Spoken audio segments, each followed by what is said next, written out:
You're listening to the PRO Media Network. The next level in entertainment. This is Big Q from the Sports Coma chiming in about the Pro Shop. Pro Shop is the platform store, and over 35 different designs are available for your pleasure. The new Drew Orleans shirts are coming in all colors, all sizes. Also for women, men, and children are available. Built Drew Orleans Tough is also available. Despite Katrina, despite the plagues, despite everything else, we're still built Drew Orleans Tough, and we're gonna make it through it. The very popular God is a Saints fan shirt is available with volume number 2. One shirt that says it all. You'll be the life of the party with your God is a Saints fan shirt. Also other designs like the Chump Missioner tees. We didn't get robbed. The Drew Orleans neck gaiter that's also available now on the Pro Shop. Also I Am Black and Gold royalty. Tiger, purple, and gold pride. Built Nola, Zion strong. Won't back down ever. Black and gold stand up. And many other great designs are available at the Pro Shop and provided to you by Pro Apparel. And not only tees or sweaters are available at the Pro Shop, also coffee mugs, smartphone cover cases for your Apple or Android, bedspreads, towels, posters, on and etc. Go to the Pro Shop, support the platform, and represent in style. Who that?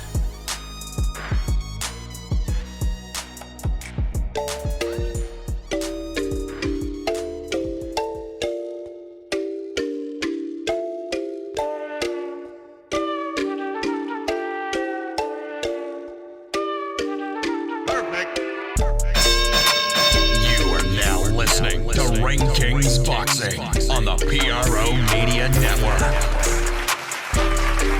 What's going on, family? Now tuned into Ring Kings Boxing World on the PRO Media Network. And this time, it's time again, man. It's time again for some really exclusive, hard-hitting boxing commentary from yours truly. I'm Big Q, and chiming in on Ring Kings Boxing World is boxing expert Eddie Too Mean Johnson. What's going on, Too Mean? Hey, what's good? Too Mean in the building. Everything good, fam. Got some great boxing conversation to go over with you today. Too Mean has got a couple of topics we're going to go over with, so we're going to kind of run through them on today's episode. So I'd like to thank everybody for joining us. Please hit the like button, subscribe to the show, to the channel, and feel free to share the links for Ring Kings Boxing World. Up first, we're going to talk about some interesting conversation about current champion Manny Pacquiao. Now, of course, there are some rumors circulating around Manny Pacquiao thinking about going up 2 weight classes to take on Triple G. I mean, that's a lot of people have a lot of people saying, what the hell is wrong with Manny Pacquiao? We'll cover that today on the show. We'll also talk about the possibility of a Daven Haney versus Gamboa fight. That might be in the works. We'll go over that with Too Mean. Of course, we'll also talk about a little welterweight news with Shawn Porter saying that Errol Spence won't, and I repeat, won't beat Terrence Crawford. Errol Spence won't beat Terrence Crawford according to Shawn Porter. We'll go over that and see if that's a little sour grapes. We'll also talk about Tank Davis versus Leo Santa Cruz. I'm really excited about that. The WBA 130 and 135 pound titles on the line October 24th. That's interesting. And of course, the Lions only, baby, is Charlo and Jamal Charlo are on tap for September 26th against Darenchenko and Rosario in a doubleheader. So that'll be interesting. We'll cover all those. And plus, we'll also cover some heavyweight news with Deontay Wilder and Tyson Fury toward the end of the show. So without further ado, here we go on Ring Kings Boxing. We'll start off with the conversation that a lot of people are talking about Pacquiao wants to fight Golovkin. Now, that's interesting because a lot of people saying that Golovkin might be a little too big for Pacquiao. Now, Pacquiao's a great fighter, 62-7-2 with 39 knockouts, going against Triple G, 41-1 with 35 knockouts. He's a hard hitter as well. Pacquiao already beat junior middleweight Antonio Margarita, beat him up pretty good back in 2010. And a lot of people thinking, well, he did that to him 10 years ago. He could do that to Triple G now. I don't know if that's the case because he was 31 then, he's 41 now. but he's trying to, if that happened, he'll try to capture his 9th division world title, if that can go down in history. But that's a lot to talk about. Of course, Triple G has his own ideas. He wants a trilogy with Canelo again. So it's a lot going on. Eddie, we'll start with this one here. What do you think about Pacquiao moving up to take on Triple G? Oh, man, I think Pacquiao should fight him at a catch weight, like probably like 155, and have the clause in there for him not to rehydrate too high. And I think Pacquiao's speed will kill Triple G. You know what I'm saying? I don't think, Triple G can hit, but I think Pacquiao's lateral movement, he's so quick on his feet, I don't think he'll be set. He won't be sitting still long enough for the Golovkin to get off that good power on him if he's smart, which I think Pacquiao is smart enough to not stand there and let this dude, you know what I'm saying, beat him like a punching bag. You know what I'm saying? Use that speed and you know what I'm saying, that, like I said, that lateral movement, that quick lateral movement, move in and out, side to side. You know what I'm saying? Don't be stationary for Triple G to start landing that power on him. I think Pacquiao beats him. He outpointed him. That's the thing that's interesting. Is I don't know. I know Pacquiao, he looked really good against Thurman, and to take him the belt, but Thurman pissed him off. It gave him a reason to come in there even motivated. And you don't have to give Manny Pacquiao any reason to be any more motivated than what he is. But Thurman was insulting him, telling him he's a great boxer, but I'm gonna be known as the guy that retired him. Well, guess what happened? He beats Thurman's ass and takes his belt from him and walks happily away. So I mean, now he's looking for a payday, and and to go against Triple G, and Triple G already is looking at another fight with Canelo. Triple G looking for his own payday. So it's Pacquiao. I think it's a bit of a reach, in my opinion. No disrespect to Manny Pacquiao. I think it's a bit of a reach to go and look at Triple G. I understand the payday, but I think he'll do better by staying home at 147, Eddie, to be honest with you, and there's money at 147. Right now, Crawford doesn't really have a fighter to fight right now. Why can't a deal be made between Crawford, a unification bout between Crawford and Pacquiao? That's a big money fight. If not that, how about I really don't see too much else, because I don't think Errol Spence, who's already scheduled where it is to take on Danny Garcia. So I don't see that fight happening right there unless money gets, some kind of money is worked for it. And I just don't see that occurring. But if Crawford doesn't have a fighter right now, and if he's with Top Rank, Pacquiao is a PBC guy. Why is not that fight made, in my opinion, Eddie? That seems to be more of a serious fight for unification. Pacman has a belt. Crawford has a belt. That'll be a great fight and a big money fight. Why not that fight?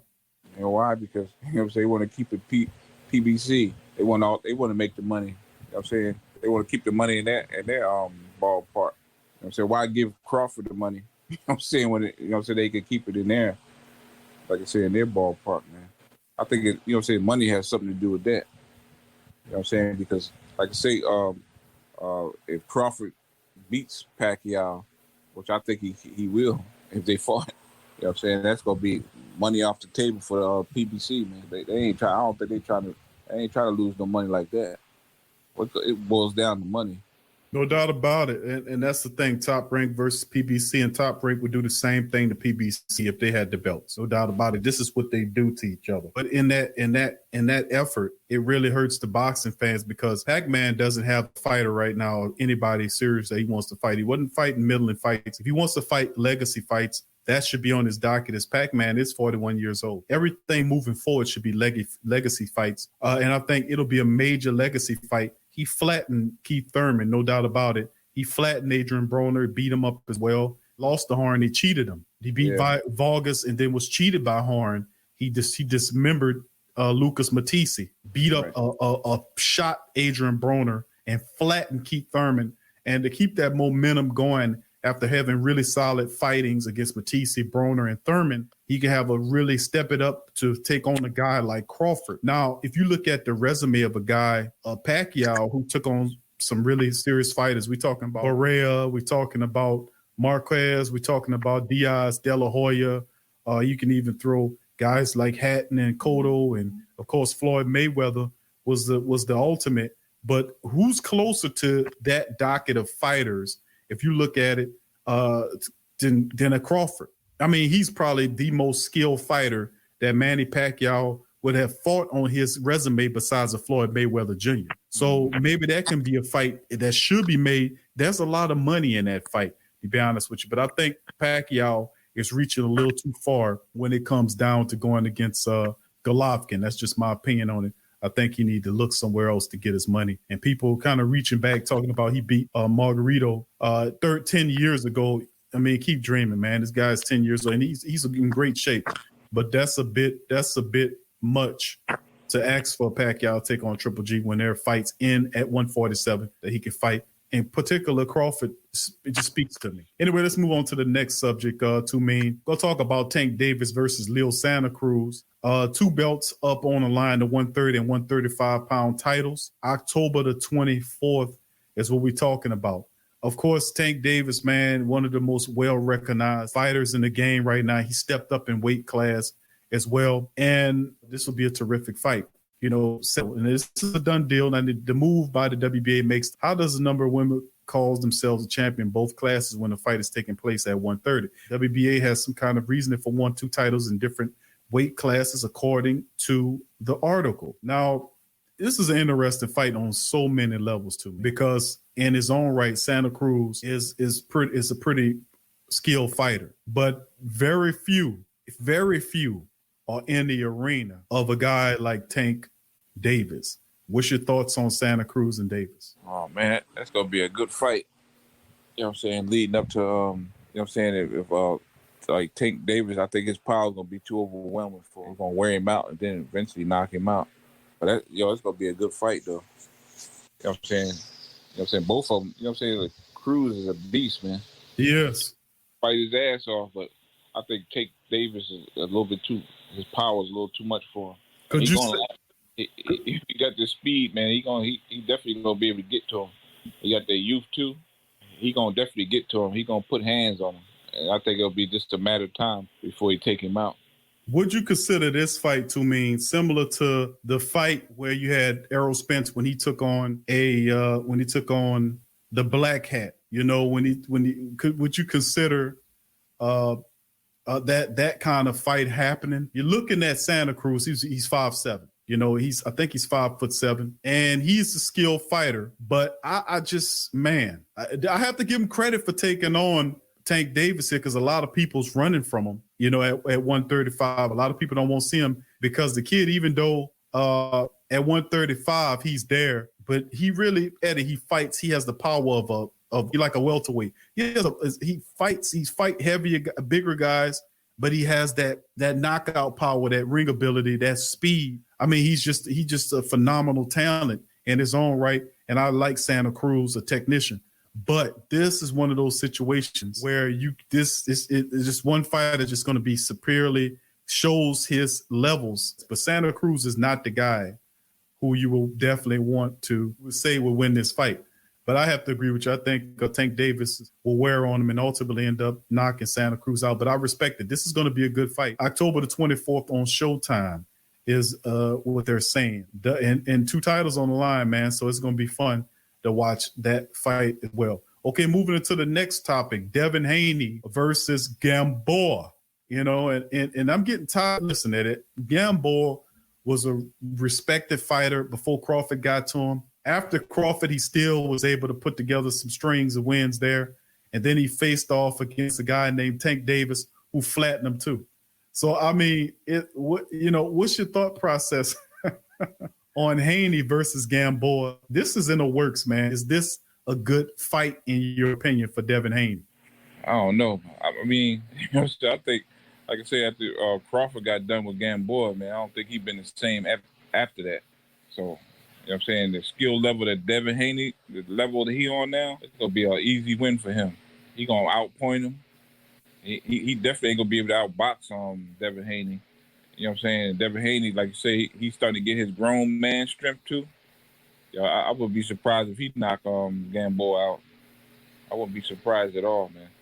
You remember what happened to Gamboa against Tank? They were saying about that injury that occurred in the fight, and people wasn't happy about that. So, I mean, I just don't understand how a 38-year-old Gamboa just keeps getting recycled in a loop. I don't get that. I don't know. I guess they use him as a, I guess because, you know what I'm saying, he got a little crowd behind him. I really don't know. I don't see him beating no Daven Haney. A young, hungry lion like him, skillful too. I don't see it. He's up. That's there in the works talking about putting Gamboa against Haney, man. And it just seems like everybody's flattening them right now. And this, I just would like to see him against better competition than Gamboa. Okay, another story going into the middleweights, Eddie. Going to talk about Shawn Porter, what he said about Errol Spence, and the fact that he says Errol Spence won't, and I repeat, won't beat Terrence Crawford. So that's coming straight from the mouth of Shawn Porter, who had an opportunity to fight Spence. And I got to give Spence credit because instead of boxing Shawn Porter, which I thought he would probably beat him up pretty bad, he actually took Shawn Porter's style. He went right to him. So it's interesting, but according to which Porter says, it sounds a bit bitter. Sounds a little sour grapes, I ain't gonna lie, because those two guys don't have the best relationship. But let's check the logic. He's saying that he can't beat Terrence Crawford. Porter, who's 30-3-1, 17 knockouts, feels that WBA welterweight champion Crawford, who's 36-0, has 27 knockouts, has more of offensive tools in his arsenal than the IBF WBC champ Spence. So fans are always wondering who can win between Spence and Crawford. And the fact is, no one knows. What Porter is saying is Crawford will win, but he's never fought anyone talented during his long 12-year career. That is true.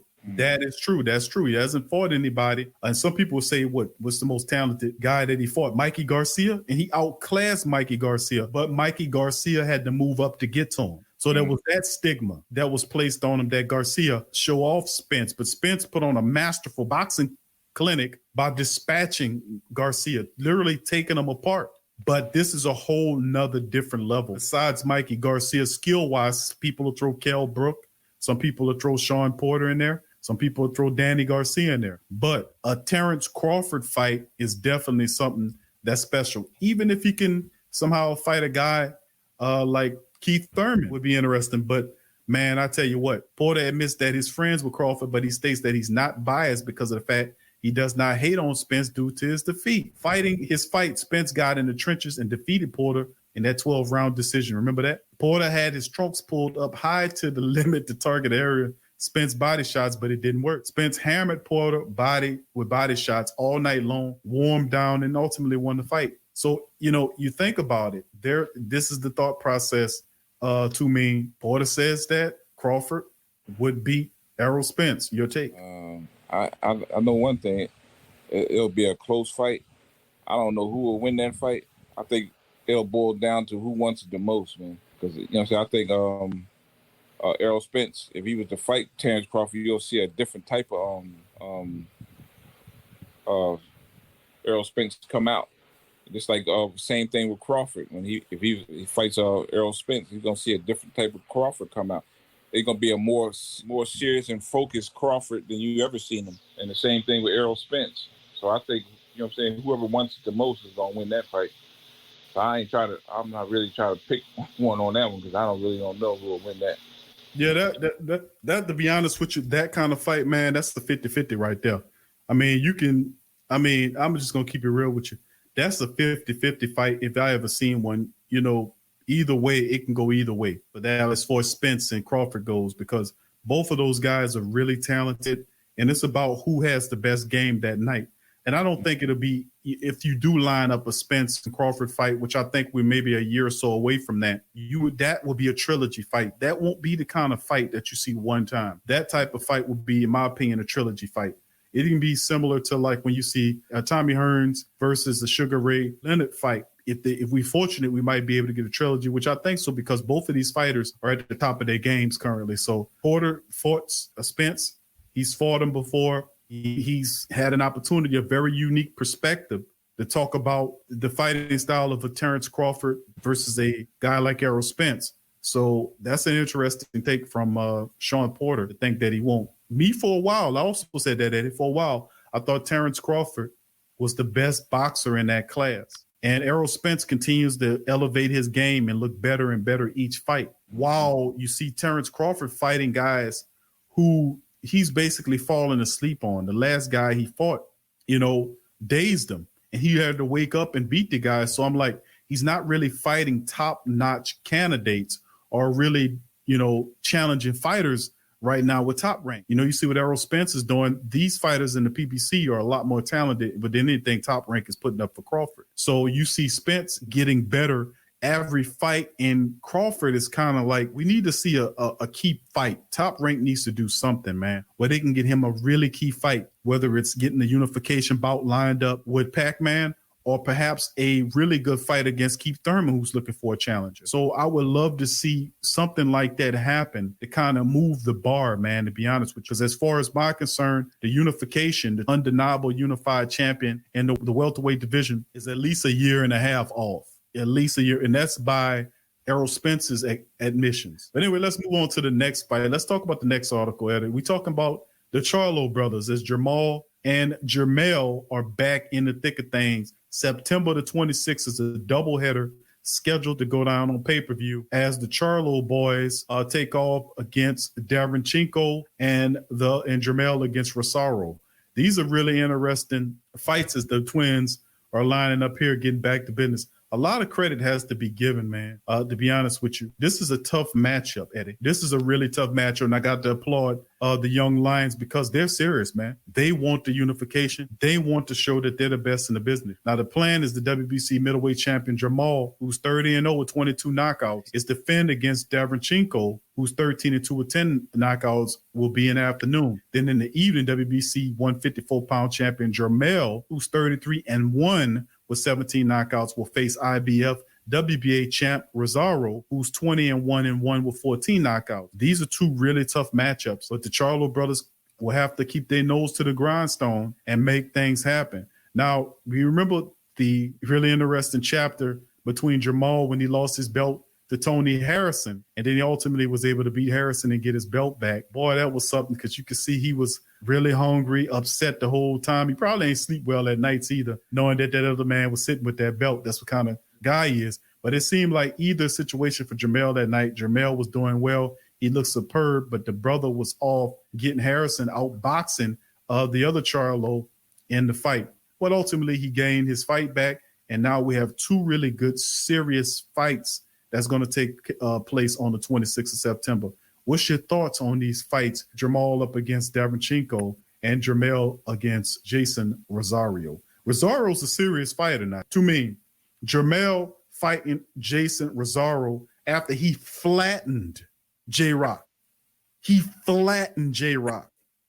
Eddie, this is ripped because I had to go after I was watching that fight, and before the fight started, I said, "Man, J-Rock gonna show him some sport." He fighting him in his hometown. You know, he's coming off a really good matchup, you know, in which he flattened Hurd. You know, and now he has an opportunity to take on and defend his belt for the first time. And Jason Rosario came out and flattened J-Rock. Mm-hmm. So this will be an interesting fight between Jermell Charlo and Jason Rosario. What's your thought on these fights? Yeah, that J-Rock looked like he was in a fucking 15-round fight when that was over. It was over early, ended early, man. That dude got that power, but you know what I'm saying? What they say about people that can punch with power, can they take it? Charlo can bring that power too. And like you say, they you know what I'm saying, they brought out a different beast in them when they took that decision from him when he fought Harrison. Like, he ain't gonna leave it in the hands of the judges no more. You know what I'm saying? So Charlo, like I say, he ain't trying to lose that belt, and he gonna come ready. So this thing better be ready too. He better be ready, boy, because them motherfucking Lions ain't no joke. Them throwback fighters, man. It's like really throwing a person in the cage with a fucking lion, for real. I gotta give them credit, man, too, man. These are great fights here that they lined up. Go ahead, my brother. Oh yeah, but it's like throwing these fighters in there with them Charlo brothers. It's like putting them in a cage with a lion with a steak suit on. They better be ready, because them boys ain't playing, man. Man, I tell you, that's funny. Yeah, so I like the Charlo brothers, but I respect the other fighters too, but they just too hungry, man. They you know what I'm saying? I don't see them losing no time soon, man.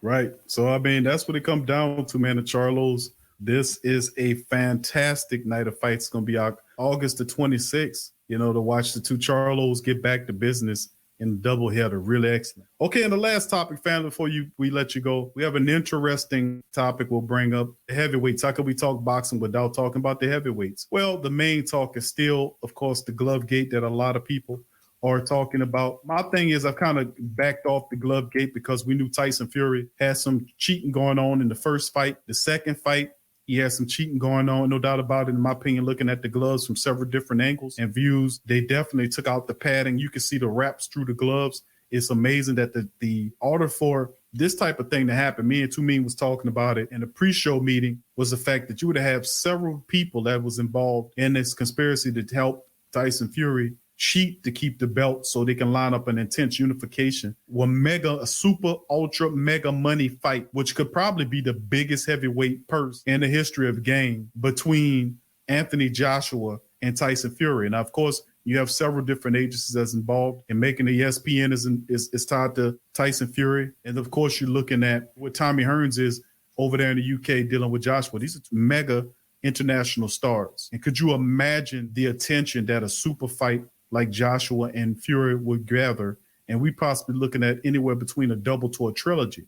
This is really interesting. But we haven't heard from the former champion, Deontay Wilder. He had a few pictures where he was doing some fashion shooting of African clothes and whatnot, but he's been relatively quiet. Of course, the matchup is supposed to take place later on in this year. And the only thing Deontay Wilder could do is train, keep his mouth closed, and just continue to work on improving himself for the rematch, the final rematch here. Let me make this clear. If Deontay Wilder does not win this next fight, he will not get a shot at the crown for at least another 2 or 3 years. And then he will fall in rank, and he will take on some really key opposition. And I mean really good fighters on the level or just underneath the level of the last 2 or 3 fighters that he's faced off against. I mean, you have guys like Dylan White that's sitting there. You have Alexander Usyk who's sitting there as well. There'll be guys like Ruiz. There'll be guys like Joseph Parker. There'll be guys like Povetkin and the rest of those guys that are sitting there waiting for Deontay Wilder to kind of prove himself. So if he doesn't beat Tyson Fury and spoil the supposed conspiracy, because there's definitely something going on with Tyson Fury, the referee missing it. Jay Diaz went into the locker room and watched his hands get wrapped, but we didn't see him have the gloves put on. It's really, really crazy stuff. Suleiman saying that he was in the room when he wasn't in the room. And stuff like that going on. The actual gloves that he fought with, nobody knows where they are. It's a lot of ridiculousness. And what I know about boxing is one of the most corrupt, dirty, funky ass sports that's out there. The holistically evil. And I know that sounds weird, but holistically evil these bastards are. They'll cheat, they'll lie, they'll all that, man. They'll do it all, anything to win the money, to get the prize. I'm telling you, Eddie will speak on that. Yeah, it's all about the money and shit, man. Whatever fighter that can make the most money, especially if they white. You know what I'm saying? They gonna brush up all that shit under the rug, man. Just like look what they did with Big Baby Miller. You know what I'm saying? He got tested again and they found a sports enhancement drug in him, and what they do to him. You know what I'm saying? He probably won't even fight no damn more. You know what I'm saying? Tyson Fury, he got caught with that shit sports enhancement drugs. You know what I'm saying? Obviously, you know what I'm saying, Stevie Wonder can see that you know what I'm saying, that he fucking was cheating with the glove and all that shit. And this motherfucker still getting, you know what I'm saying, he still got a fight lined up. They ain't investigating none of that shit, man. That shit got something to do with money and his complexion, man. That's the bottom line. Because he should have been banned. You know what I'm saying? They should have made that a no contest and gave Deontay Wilder back his belt for him cheating like that. It would have been, if shoe was on the other foot and Deontay Wilder did that shit, man, that shit would have been no contest. He would have been banned from boxing, man. You know what I'm saying? That's sad, though, for it to be like that. But it is what it is, man. Yeah, that's definitely what happened. And it's not just the Glovegate scandals that need investigation, but they're covering up a lot of stuff from Tyson Fury, including, which was one of the more damning accusations from the farmer, who said that Team Fury came to him with a proposal and a $20-something thousand payoff to say that he sold them a gold or whatever it was that had steroid in it. Well, that would have went away had the greedy, garbage-ass Tyson Fury team paid the man off. But instead, they cheated him and he went and blew the whistle on him. Now he's backing down off the accusations. A lot of people feel that he's been threatened or whatnot, or perhaps, and of course, if they ain't pay him now, they ain't going to pay him. They ain't pay him later, they ain't going to pay him now. But he's just tired of being brung up. But it's just weird to me how the slightest things, when Deontay Wilder did something like he may mention the catching the body, Suleiman was right on top of it. You know, and all the rest of the things that Tyson Fury has done has been swept under the rug because they are looking at him as the ultimate money fight.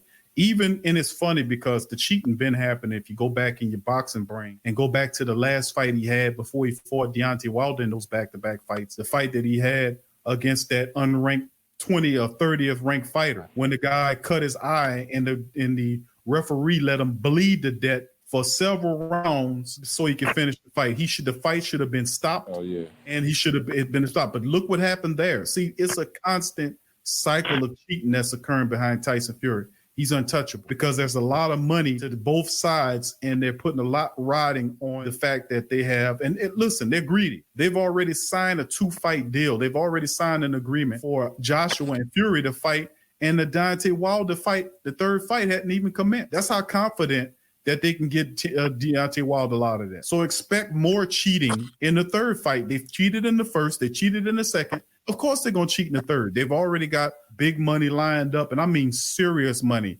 I'm talking about massive amounts. Probably the biggest purse in the history of the heavyweight division between Tyson Fury and Anthony Joshua across the world. Let's just keep it real. So Deontay Wilder, if he's not a part of it, he will have to, because he damn sure ain't say nothing to the contrary. He has to come out and fight like a madman, flatten this guy, bust all this shit up. So we'll see how it goes, man. This won't occur until later on in the year. Eddie, what's your thoughts on it before we end the stream? Yeah, Deontay Wilder definitely need to say something, man.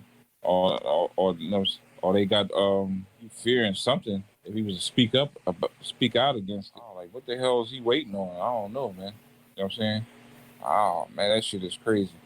He should definitely come out. If I was him, he should sue them motherfuckers. You know what I'm saying? Sue him so he ain't got to fight no fucking more. And I doubt, I seriously doubt if it be a third fight with Wilder, him and Tyson Fury. Why would you say that? What you thinking they'll pay him to get out the way?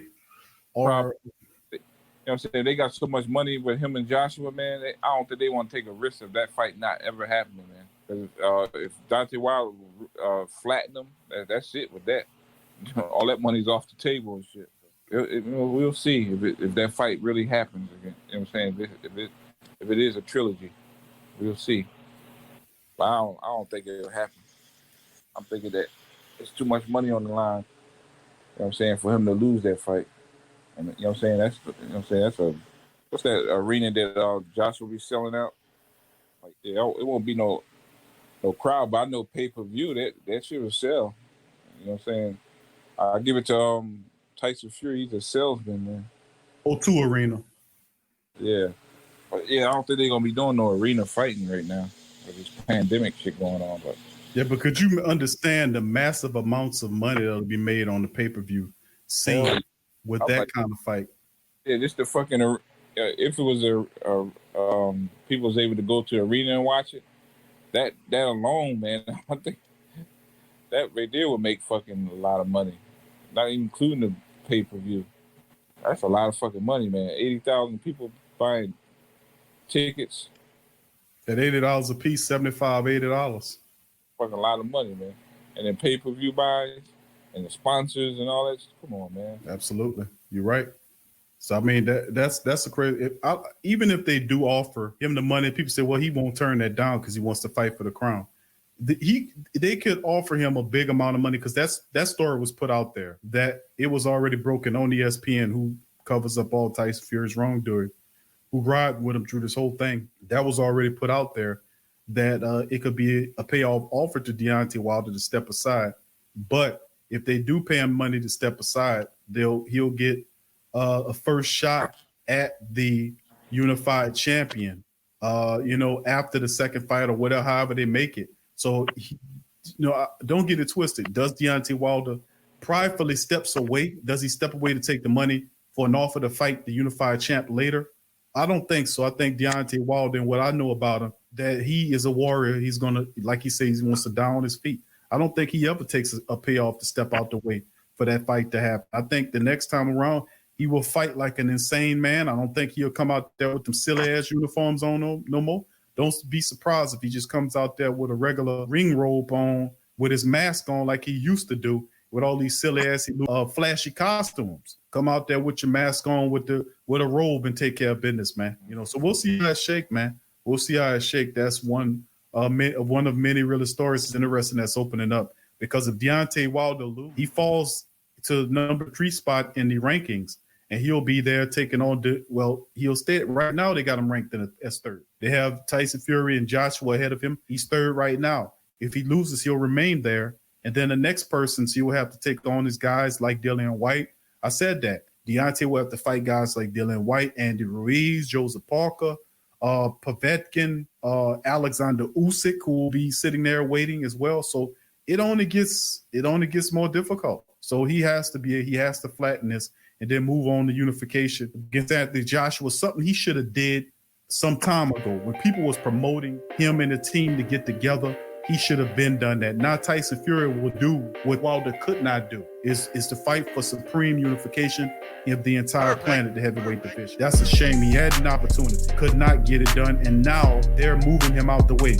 He has to step up and do what he got to do. All right, well, that'll do it for Ring Kings Boxing. Another flashy episode of Ring Kings Boxing. I'd like to thank my boxing expert, contributor heavily, 2 Mean Johnson, for always keeping it real and dropping the truth. I'd like to thank all of you guys for joining the stream. Please hit the like button. Please share Ring Kings Boxing and help it become your new #1 favorite boxing podcast. When you come to look for boxing news, think of Ring Kings Boxing World first. We'll be back. We do boxing shows every week on our YouTube channel, Ring Kings Boxing World, or you can catch us on Pro Radio, Ring King Boxing World. Content and past content as well, as we keep it real at Ring Kings Boxing.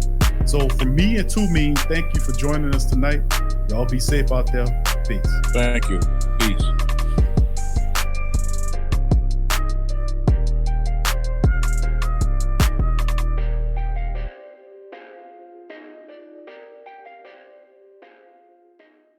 You're now listening to the Ring Kings Boxing on the PRO Media Network. What's up, Sports World? The PRO Media Network is on a mission to reach 10,000 subscribers. So besides our regular programs like the Sports Coma with Big Q and the guys, the Pelican Post Game Report, and others, if you enjoy our content, please donate at our Patreon page. Also subscribe, comment, and share. And help the PRO Media Network reach 10,000 subs. Peace. TheWhoThatDaily.com. That's right, TheWhoThatDaily.com. Your one-stop shop for everything New Orleans Saints, New Orleans Pelicans, LSU Tigers, and even the top flight boxing news. So if you're a Who That and you're looking for a place to stay up on your team, TheWhoThatDaily.com is your site. TheWhoThatDaily.com for the sport Who That in all of us.